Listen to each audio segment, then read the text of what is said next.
স্বাধীনতা দিবস উপলক্ষে আজ বানাবো ট্রাই কালার কাবাব। আর তার জন্য নিয়ে নিয়েছি 20 পিস বোনলেস চিকেন। চিকেনগুলো মাঝারি পিসের হবে।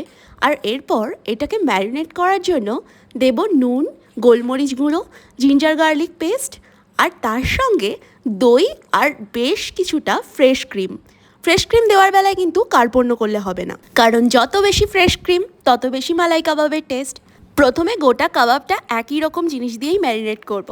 এরপর এটাকে ভাগ করে নিতে হবে 3টে সমান ভাগে। আমি অবশ্য মালাই কাবাবের জন্য 2 পিস বেশি রেখেছি। তো এরপর প্রথম ভাগে করা হবে হরিয়ালি কাবাব, যেটা একদম গ্রিন কালারের হবে।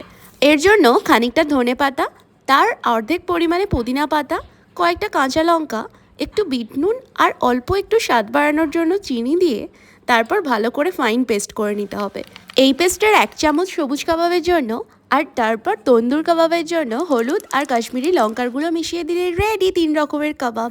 এবার এগুলোকে মিনিমাম 2 ঘন্টা, আর আমার মতো ম্যাক্সিমাম যদি 7-8 ঘন্টা ম্যারিনেট করতে পারো তাহলে একদম নরম তুলতুলে কাবাব পাবে।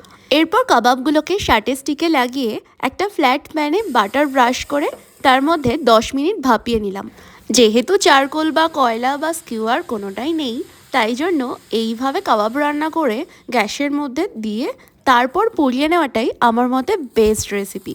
গ্যাসের আগুনে পুরো কাবাবটা রান্না করাটা আমার মতে একদমই আনহাইজেনিক। তাই জন্য গ্যাসের মধ্যে দিয়ে অল্প একটু বাটার ব্রাশ করে বাইরের দিকটা পুড়িয়ে নিলেই একদম রেডি 3 রকমের কাবাব।